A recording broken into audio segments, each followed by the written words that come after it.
institutions for improving the waste management and recycling in the Philippines. He has led impactful seminars such as the 27th Annual European Prayer Breakfast at the European Parliament, Sustainable Finance and ESG, Environmental, Social and Governance, Investment Forum at Bloomberg. He has contributed to sustainability discussions at institutions like University of the Philippines, Diliman, Pennsylvania State University, and Massachusetts Institute of Technology, Boston. A Bachelor of Science Tourism graduate from UP Diliman with additional units earned at Ateneo de Manila University, he currently the President and CEO of TNG Pacific Integrated Ecological Waste Management across 3 countries, the Philippines, Thailand, and Vietnam, and also the President and CEO of Repurpose Incorporated. Here with us today to talk about reducing the waistelines, ESG, and innovation. Please welcome Mr. Edmond Gregory de Malanda.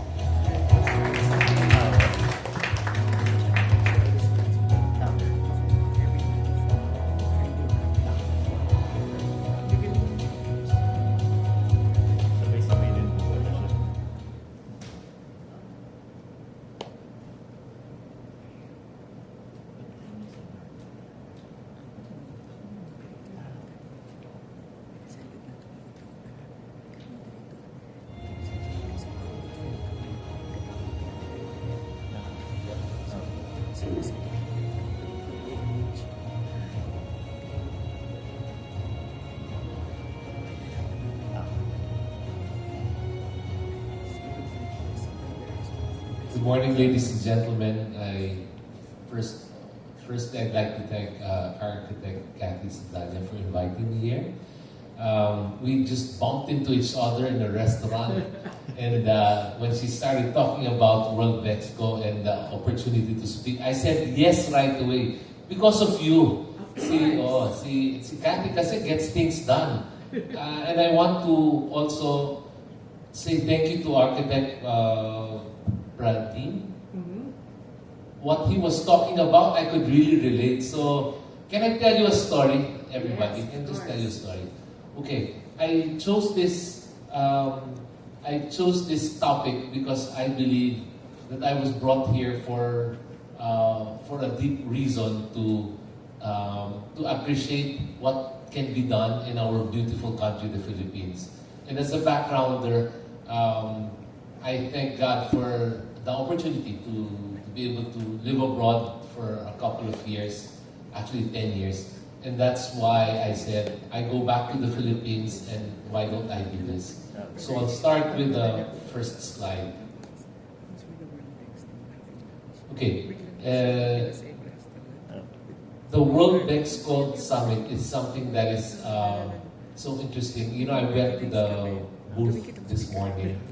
There's so much to see, and I said I'll make more time. I'll take time to go around this afternoon. But why am I here? Maybe I'll just tell you why am I here. I'll start with it's an inspiration. I got inspired from the verse, "The light shines in the darkness, and the darkness has not overcome it."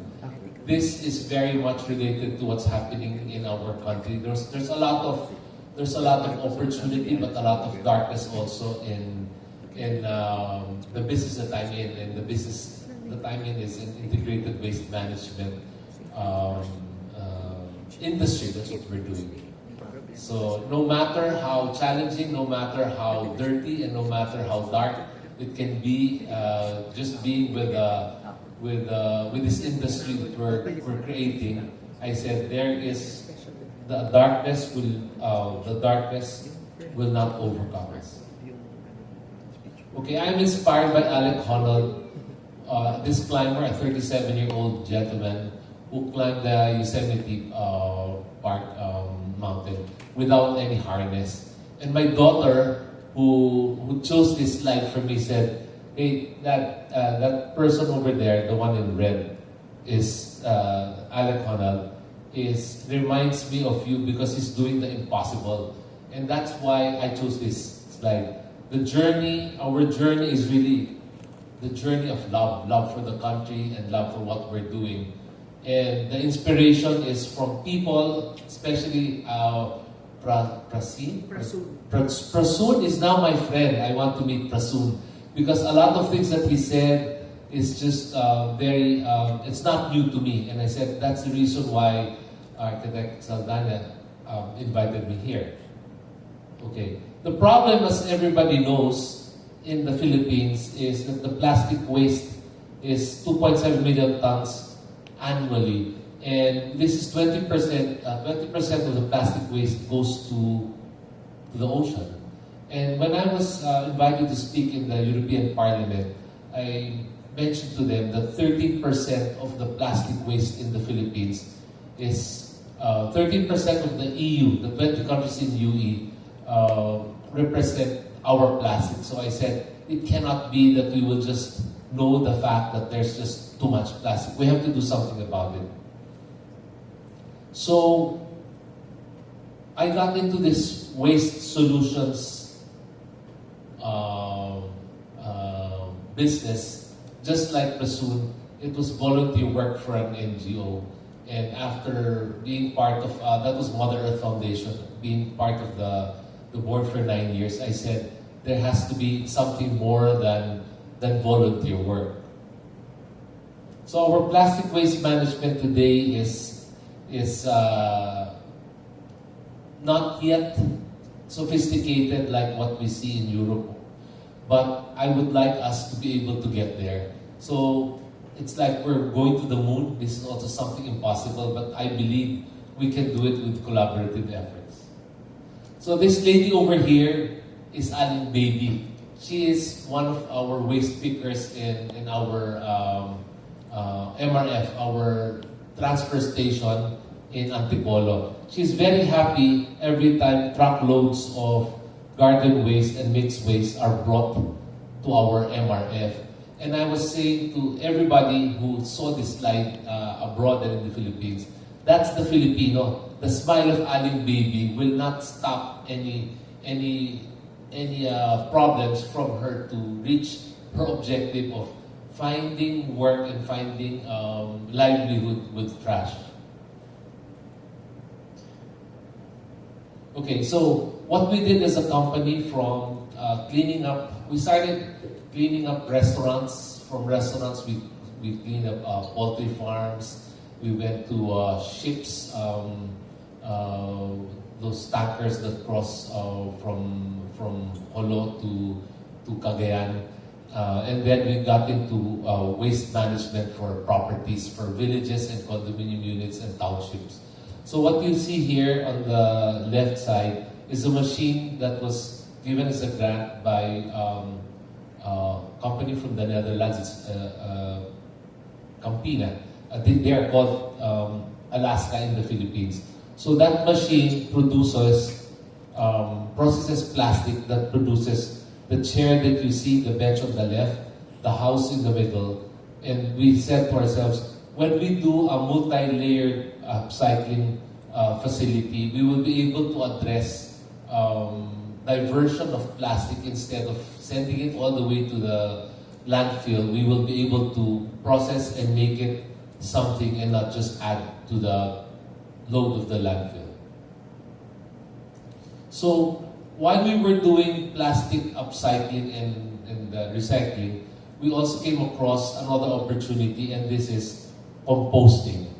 With the mixed waste that we have and the garden, tons and truckloads of garden waste that we collect from villages, we decided to get into composting. This is so simple. When we were in elementary, we were taught how to compost in work education, but now we're doing industrial composting. That's where we're headed to. So we convert the biodegradable waste into living soil. Everybody knows also that our soil is filled with a lot of fertilizers. So the soil becomes practically dead. It's very hard to grow something with our land that has a lot of fertilizer. we come in by turning that dead soil into living soil. So we have, this is microbes that transform biodegradable waste into fertile soil. And this is the exact solution that Gawad Kalinga also used in Payacas. This is not rock science. This is just really something that is very close to our hearts. And we said, even if it's like going to the moon, we will do it. So this whole endeavor supports environmental and agricultural sustainability because aside from cleaning up the plastic waste in the city, we also will be able to grow food crops and fruits in the community where we bring our waste. What is the impact of these efforts? Okay, there's a lot of impacts. There's spiritual benefit because you have you uplift the dignity of people who work in the waste area. We also have partnerships with Friesland Campina, and that was our signing as you can see the first photo on the left. And when the plant was inaugurated, the Asia Pacific head of Friesland Campina came over and said, we'd like to implement this in the 10 other countries in Southeast Asia, actually Asia Pacific. So on the left, lower left is the talk that I had in MIT and Penn State. Why do I mention these things? What Cathy Saldana is doing is really great because she invites people to talk. I don't know anything about waste. I'm not an engineer. I'm not an architect. But I just love what I'm doing because I see that there's that opportunity to make a difference in our short life. So all of these talks will come into something and the collaboration will even grow in order for us to impact the children. These kids are children of our staff. They live in the MRF, very close to the landfill. And they don't know even that there's life beyond that. They're smiling and they're very happy. But what we'd like to do is uplift their lives, send them to school, and the rest is history. What is now the environmental and socio-economic benefits? You have a cleaner environment, cleaner air, cleaner water, you have employment, the community where we bring our waste to sort, you have waste pickers, you have, it's really a whole community and family. You have cousins, brothers and sisters working as drivers, helpers, cleaners, waste pickers. They are the community. We will be able to do beyond this plastic project or business because we will provide food and there will be financial empowerment with the crops that they will grow and there will be improved health. So one of our consultants from the World Bank, when she visited our place, she goes, a lot of Filipinos like eating food that are easy to buy in the sari-sari store. A lot of it has a lot of sugar and salt. So why not carry out a program to grow fruits and vegetables in the community? That way, when you grow healthy food, people will eat healthy food. They will be healthier, and the incidence of sickness will also go down. Ai Chin, that's her name, is from Malaysia. She is the World Bank consultant that went all the way to the Philippines to check on how she can be of value to our country. And now that she's moving around countries, she said, I'd like to spend time in Malaysia and also in the Philippines because there's a lot of people who can benefit from what she knows. So there will be, we've identified 3 endemic ills here in our country. There is poverty, there's corruption, and lack of civic-mindedness. Why do I talk about this? Because the ESG, environmental social governance, for Philippine corporations and institutions means greater focus on effectiveness in confronting the endemic ills systematically. What does this mean? We do not stop by just cleaning property and bringing the waste to another place so that we can upcycle, recycle, and do composting. we make sure that we look at the positive side. With the increased civic-mindedness of people, you have volunteers to help make that community a better place to live. And then poverty and corruption will also be addressed because we want to do things the right way.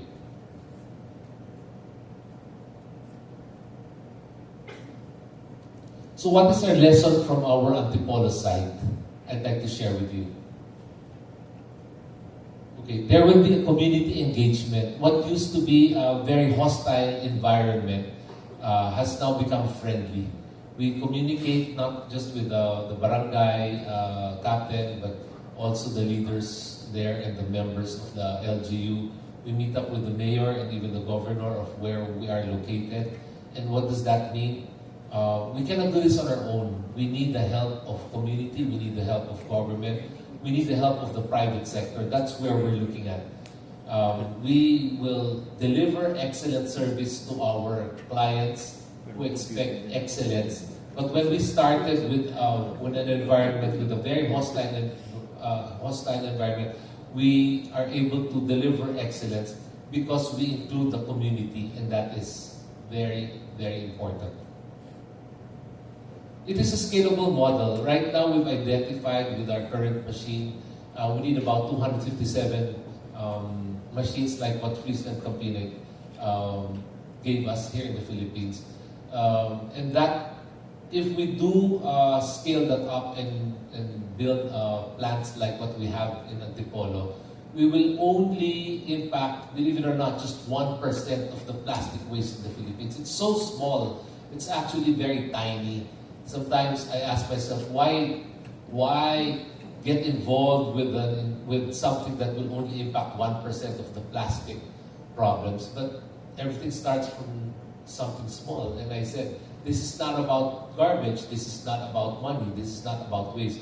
This is about really touching the lives of people, uplifting their lives, and making our country a beautiful place. If we can make other countries beautiful because of our very serviceable hearts all over the world, why don't we make it the same here in the Philippines? So when I saw those beautiful MRFs and waste management companies in Europe, in particular, Japan, and even in Southeast Asia, I said, why don't we bring that here in the Philippines? So that's what we're doing. We will replicate that in other communities across the Philippines. As we speak, we're talking to a city that wants to be the model of this integrated waste management system that we've put together. We call it integrated because the waste management industry is very fragmented. You have a cleaner, you have trucks, you have logistics company, you have machines and technology, but there's no one company, at least today, March 16, there's no one integrated waste management company in Southeast Asia that does an end-to-end solution.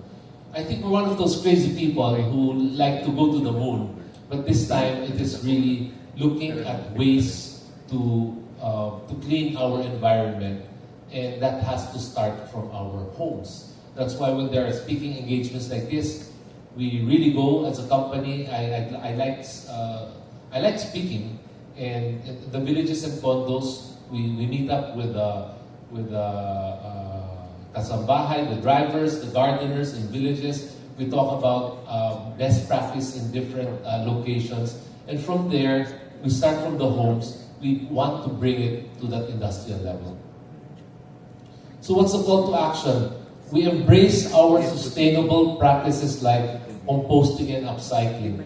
In the 17 SDGs, we looked as a company, DNG and Repurpose Inc., 80% of the 17 SDGs we are part of, but we cannot do 80% of that. We're very focused on climate change and alleviating poverty, and also creating food that is coming from the communities where we work. We also support nature farming as a model for environmental and economic empowerment. As I mentioned to you, the community that used to be a challenge to work with have become friendlier because we involved them. And as we speak, there is a mining company that approached us and said, when we start in this mining location down south, we would like to invite your company to come in to look at the community and not just to take care of the waste, because everything is connected. This is really a real it's a real cycle. It's a real cycle that touches on, when you think it's just waste, it's not waste. It's really a green cycle. It's something that I would like us to be able to do with your help, with architects. If you have ideas, help us with our R&D, because this plastic board that I'm holding is the product of what our machine can produce. The first bench that we prepared for BGC, what we put there is 35 kilos of plastic would have ended up in the landfill, but it is now a bench in BGC. And from that, from another client, they said, the thin boards that you make, we will replace the signages and the road signages, the stop, go, pedestrian, all of that. We are looking at replacing the metal sheets that will only be thrown after one use or after it gets filled with rust. So our technology in our product allows the plastic boards to be recycled. If you break those boards, we take them back, we will recycle it. But again, now that I'm here, I'd like to invite you guys, if you have better applications for our product, we'll be very happy to listen to you. With that, I'd like to say thank you. That ends my presentation.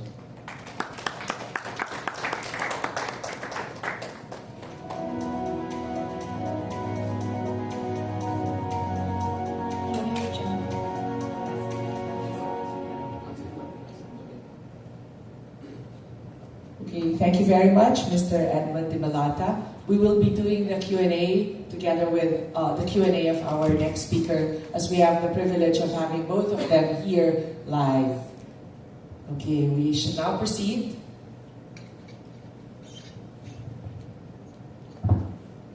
Okay, so to proceed to our next speaker are from Eco Solutions, an engineering design services firm practicing lead. He has been a building services engineer before he put up his own company, Eco Solutions. He had extensive experience in environmentally sustainable development initiatives for the energy sector, urban setting, and various building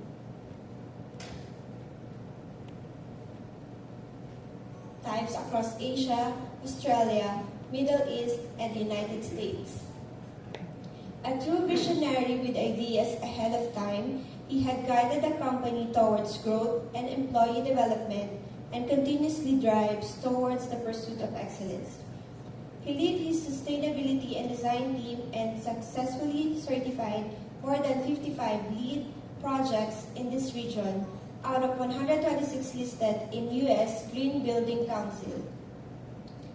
His international project experience managing the team across a diverse range of projects in sectors including food and beverage, industrial, power and water infrastructure, education, commercial, office fit-out, and retail. He has over 28 years experience including as project design head and practice director, working collaboratively with other disciplines to develop high-quality design that is also practical and efficient. He has led the engineering services component on various international and mega projects in Dubai, Australia, over the last 10 years, and more recently on projects in Southeast Asia. He had been involved in master planning and community consultation, as well as concept and detailed design and energy management.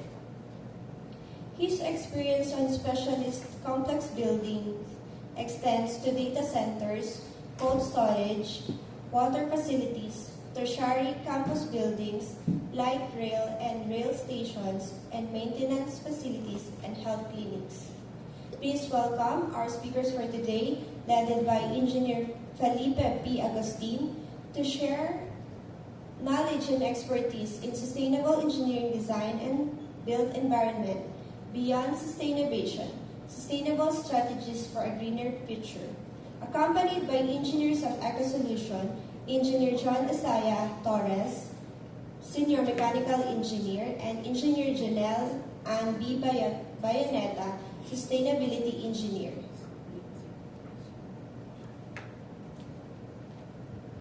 Okay, Engineer Felipe Agustin is still stuck in traffic, so we would now like to proceed, if I may. John, are you okay? Yeah, so you could carry on, and then after Engineer John Casilag speaks together with Mr. Edmund Tibalata, we could have a Q&A for their portion. So may I ask our team to make an introduction for Engineer John Casilag. Okay, to proceed, our next speaker is a founding principal engineer of AMH Philippines Incorporated, and our Academe Link engineering consultancy firm based inside the UP campus in Diliman.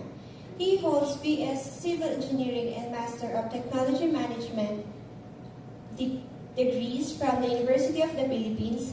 He lectured at the UP Institute of Civil Engineering from 1997 to 2015 and is currently trainer for the construction modules of public seminar series by the UP National Engineering Center. Obtained his Bachelor of Science in Civil Engineering from the University of the Philippines, Master of Technology Management from the University of the Philippines as well, a registered and licensed civil engineer, a member of Philippine Institute of Civil Engineers, a member of American Society of Civil Engineers, a member and a former director of UP Alumni Engineers. He was a former senior lecturer at the University of the Philippines. To share with us today the sustainable infrastructure principles and needs in development perspective from the professional service sector, please welcome Engineer Edgardo Casilag II.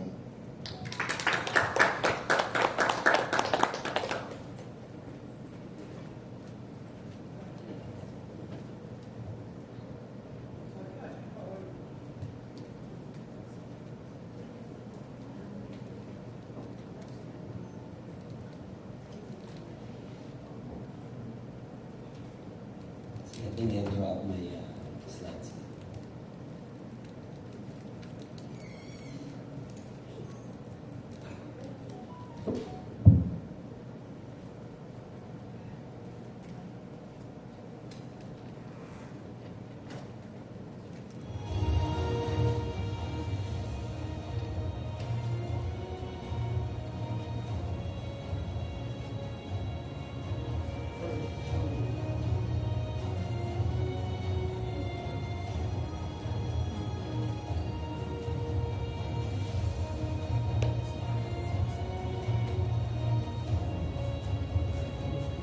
We'll just give our team a minute to pull up the slides.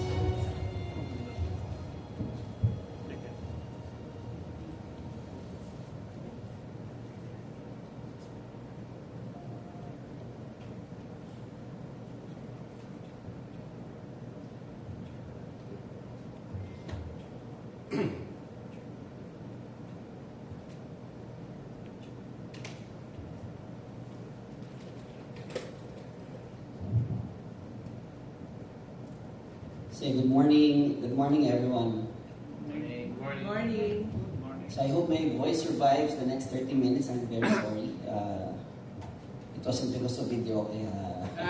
Doing a lot of meetings left and right with the consulting sector, so it's been a little rough. I'm hoping to deliver this material to you well this morning. So thank you, Europe. Thank you, Architect Kathy and Welbex for having me this morning. So my name is John Casilag. I had a privilege of helping to co-found our company 25 years ago. And as mentioned, we are based inside the University of the Philippines campus. We are in the professional engineering consulting sector. And what we have been doing over the past years has been to work with the planning and design and specialized work across a number of fields in civil engineering. The profiles of the people I'm speaking with this morning are overwhelming. We're doing a little share, our share in a small in this part of the world, and I am also grateful this morning that because the presentation I'm going to give to you is actually part of the continuing work of the Asian Civil Engineering Coordinating Council and the American Society of Civil Engineers, who are both promoting sustainability education via technical unit number 31. I'm happy to bring some of these materials to you today. We have been taught as civil engineers that our designs have to satisfy three primary criteria. One, that the designs need to be safe. They should be able to protect life, limb, and property. Two, the designs should be serviceable, meaning they should function according to the intent. And three, they should be economical, meaning the designs that require resources to fund construction should be optimal. So they should be safe, they should be useful, and they should be economical. Safety, serviceability, and economy generally lead to three key performance indicators in projects. That they are scoped properly, we are able to define them well. It requires as well that the project be completed within the required schedule. It's kind of obvious. And projects conform to an approved budget. The totality, in many of the project management books that you will find now in construction, generally define now what is seen as a quality of the project. But we're saying now, working with ASEC and the ASCE, that it would be good to consider that the key performance indicators in the design of infrastructure projects already now include sustainable infra guidelines as a measure of success. We want to make a shift and kind of shift from being a triangle to a square, understanding that there are changing needs globally and even in our backyard here in the Philippines, and they have to be recognized and addressed. By defining or redefining what quality means within the architecture, engineering, construction context, I hope that we can make a more purposive approach in the inclusion of sustainability in building, commercial, industrial, road, and utility infrastructure projects. Waste is a big issue in our sector as well. Energy is a big problem that faces us, whether it's at the time of the build or thereafter. Now, that being said, allow me to share 4 challenges that we have seen in the professional sector that where we need to try to adopt better sustainability-related approaches in the planning and design of our projects. These are: 1, the challenge of the standard; 2, the challenge of process ownership; 3, the challenge of first cost; and 4, the challenge of technology adaptation. Here in the Philippines, the public works, supported by the Institute of Civil Engineering, and the various specialist committees have been doing what they can to address the difficulty of developing and updating the local standards. Our colleagues in the architecture sector, of course, driven by the organizations, EUROF included, lead the counterpart charge in sustainable design. And maybe the architects are actually having greater success in this area than us. Practical concerns like budgets have made this very difficult, and often updates have been sporadic, few and far between. Sa sector namin, hirap kami makakuha ng copy ng aming guidelines. Specifications tend to be out of print, and we're always relying on a material that is put up in the web by our friends. Our red book, the design criteria and guidelines for engineering projects, have been tough to get hold of. Most provisions focus on enhancing safety in the design criteria, and construction. And if there will be a hierarchy of standards, I think, sa infrastructure, it would be safe to say that safety will come first, serviceability next, and economy last. And when we address safety by risk management, it becomes crucial and central to most of the designs. There are three components, I think, on the standards that we face. One is that the engineering codes have been are difficult to be able to acquire. Updates have tended to be sporadic, and it's tough in our circle to be able to create great influence in the updating of the standard. PIC is doing its best, largely picking up from the American codes. We have not. I think we still have quite a long way to go in the development of our local codes. Ones that really adapt to the nuances of our situations here in the Philippines. The environmental laws have provisions that contribute to sustainable design, but this can really benefit as well from the integration with other sustainability concepts, and that which can guide design professionals like me, like us, comprehensively. The sustainability frameworks are still young. The Philippine Green Building Code launched was only 2015, and the frameworks now, including those of Verde and others, have still a long way to go for their adoption.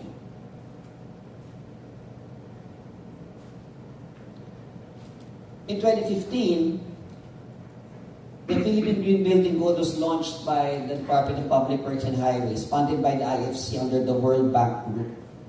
It was launched as a referral to the National Building Code. Understandably, its focus primarily was on building systems. Outside of the Green Building Code, what we have instead of standards are frameworks, as the one we mentioned. EDGE, Verde from the Philippine Green Building Council, which are now largely more optional when you think about it rather than prescriptive. EDGE is supported by the IFC under the World Bank, and us locally, certainly we can still do more to improve the standards. Out of curiosity, what we did was to run a quick survey of more than 120 professionals to have a feel of their level of awareness of sustainability standards, guidelines, and sustainable infrastructure. About a third were young, under 2 years in practice. 20% were about between 2 and 5 years experience. Another third between 5 and 10. And about a little over 10% were more experienced. Almost 90% were engineers, but only 6% were architects, and another 6 were tradesmen. So what we did was to ask these very simple questions. One, are you aware of how sustainability and sustainable infrastructure is defined? Second, are you aware of any standards in sustainable design? Third, if you are, should we have local standards along the lines of sustainability? Among the respondents, it turned out that less than 20% had a good grasp of sustainability definition and sustainable infrastructure for that matter. 68% had some kind of awareness, and the rest have just heard the term or had no idea what they meant. Of those surveyed, a mere 4% rated themselves very aware of the presence of any standard. 40% were somewhat aware, and another 35% said they encountered one or two, and 22% were actually clueless. I'm wondering to the young guys from our control group. Regardless of the experience profile though, and maybe despite the limited understanding, 85% actually believe that some standards should be in place. And those standards should be developed within the context of our country. The second challenge is the challenge of process ownership. Infra projects, building projects, industrial projects, they all go through the typical stages from feasibility, design, tender construction, operation, and eventually decommissioning. Each stage, from what we have seen, has an opportunity to introduce sustainability, although the process becomes more difficult as the phases progress. It's very easy to appreciate that sustainable work becomes more viable when there is shared interest from the planning to the decommissioning. I think our prior speaker was talking about an end-to-end approach in managing waste. And that is true, that's really true in our sector as well. However, as the drivers of these phases also change, the challenge to keep sustainability a priority also becomes a challenge. In a nutshell, when you are not owning the process, it becomes more difficult to embrace sustainability in your context.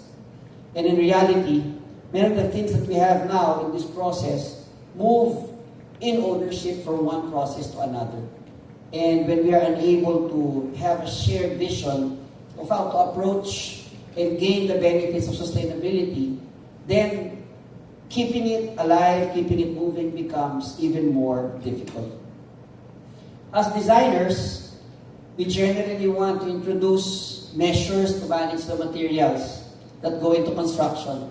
Our contractors, understandably taking a big chunk of the risk, want maximized profit by reducing costs. Our owners who are venturing the business might not be willing to spend extra capital expense, even if it means people who will operate and maintain the facility will require lesser resources, generally because the process is not theirs. Designs and construction, in our opinion, must also be committed to sustainability. And while we have bits and pieces of initiatives, waste, for example, power, for example, water, for example, while we can be committed to sustainability, when the operation maintenance of our designs are disconnected from us, the gains may get negated. If you are a private land developer and your designs are well planned from the master planners to the engineering, when we transfer that facility to the homeowners or to the end users, and we want them to now absorb the impact by following through with the objectives, we won't be surprised if they'd actually say, hindi kami kasali dyan. Why are you asking us now to take on the burden of managing the facilities that you had designed without us involved? Owners might look to sustainability only because it's a buzzword that's attractive to marketing. Some might really be willing to take it on, provided their planned budgets remain intact. And the main challenge is that who actually can gain from the benefit of the sustainable design? Simply put, when we have a disconnect between the phases, the process can become severely compromised. The positive impact of sustainable design is also reduced. The challenge for us as design professionals is to balance our designs so that they're attractive to manage across the project cycle, and at the same time, we can help them to become time resilient, that they can withstand, that they can be there for the long haul, regardless of the changes in process ownership. Planners want them, the designers want them, but I think the owners, the investors would want them, and the end users want them. But where would we be if the costs and the benefits are not shared? Which brings me to the third one, to the next one, which is now the challenge of the first cost. The economics of sustainability requires that planners and owners look beyond the capex. No? Hindi pa pwedeng yung first cost lang ang pinag-uusapan. But we have to look at the full cost of owning and operating our facilities. Since sustainable infrastructure involves having some kind of a life cycle perspective, this means that across the process, professionals and owners and contractors must create greater awareness of cost benefits, both to users and the environment in the long term. finding some ways to monetize the gains might also help. There are some sample graphs on the screen in front of you, and there are two particular examples I'd like to share. One is that a simple, straightforward example are the cost-benefit studies in the US when homes go solar, as was being shown in our keynote this morning. And they found out it can take as much as 9 to 10 years before one actually realizes the savings of the investment. We've come across some graphs indicating lower break-even points, maybe 2 years to 5 years. But regardless of the actual time to recover the investment, simply plugging into the conventional outlet, the conventional grid, offers convenience that is very difficult to ignore. It's easier to simply apply to Meralco than invest in a system that will take a good while for the recovery of the investment. There's a study in Malaysia where they assess the life cycle costs of various water conservation and sustainability options intended for water. And so they compared the conventional mains against a rainwater system, a combination, some kind of a hybrid setup, and a couple of other options.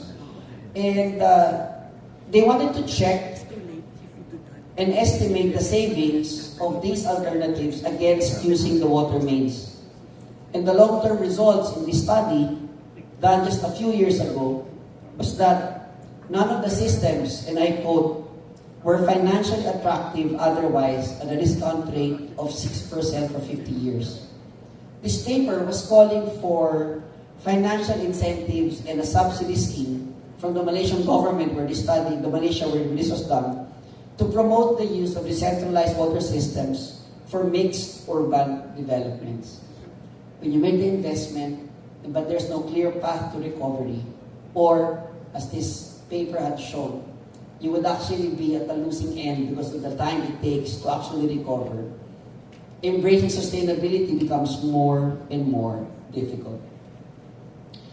So for us, being able to understand the economics of sustainability, life cycle analysis, life cycle costing becomes important. Us civil engineers in particular are not generally wired to do that. We'll tend to move from one part of the work to the other in specific silos, and generally not being as concerned when the job is now turned over to the group that next handles the process. Usually, the planning design efforts tend to be very budget constrained, and that means that there's less flexibility for us to introduce sustainability measures that can cause higher upfront cost. In the private sector, we can understand that our owners would want the soonest recovery of the investment. That makes sense. And many may not be willing to play the long game. Many would not be willing to wait years and years down the line to recover the investment throughout the entire life of the project. On the public project side, if the projects are government funded, agencies like the Department of Public Works and Highways are often constrained by budget limitations. May approved budget of contract and you cannot go a peso above that. You are questioned when there are variation orders, and in the current context, for as long as bidders will meet the bare minimum criteria for qualifications, the lowest bidders will typically get the job. And many projects are not able to look beyond the capital expenditure aspect of the budget. Local consultants, us included at AMH, have limited experience or competence in sustainability economics, which is both a challenge, but we also want to think is also an opportunity. Hindi kami masyado nag-economic subject when we go to university. The last challenge is the challenge of technology adaptation, where advances in numerical modeling and 3D-based software involving structure, soil, surf water, potable water simulations have allowed us, as design professionals to improve the process of designing infrastructure.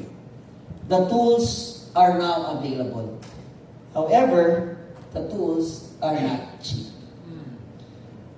In our industry, we are still yet to fully embrace this advanced tech that can help us in the development of sustainable infrastructure.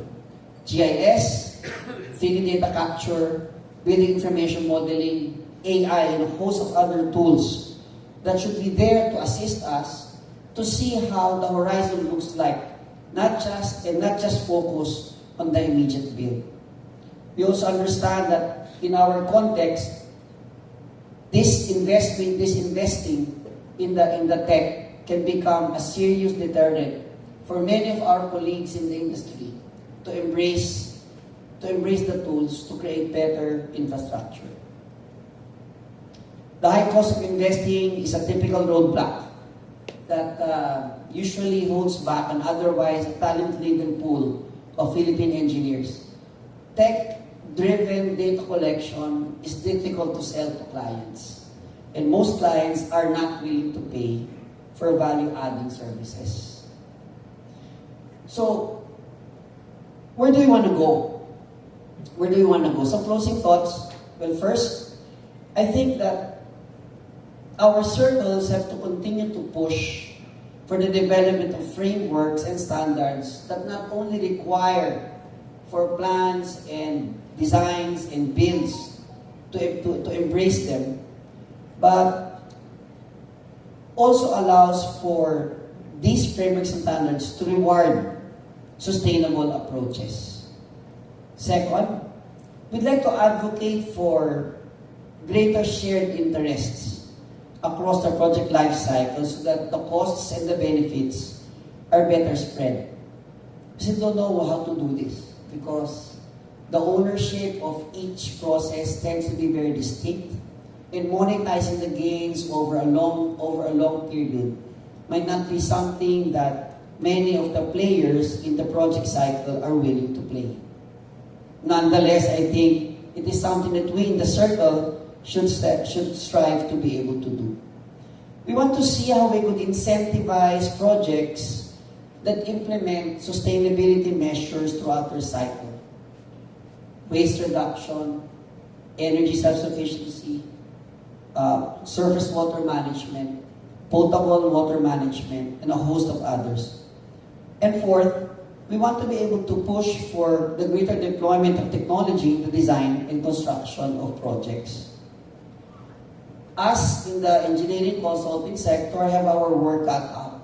There's a need for us to extend or to go beyond our usual number crunching, drawing, production of models. We have to look at the economics of sustainability, understand what goes to the cost and the value of money throughout the entire life cycle. It's important for us to understand that the tech is available, but the tech has to be embraced and find some ways for us to be able to use them, not only to enhance our own circle, but also the quality of the outputs that we have. We want to be able to band together and get more people speaking. And we're hoping to have greater cooperation, of course, with our friends from the architecture sector so that we are able to push the agenda forward, not just in education, but more importantly, in implementation. Thank you, everyone.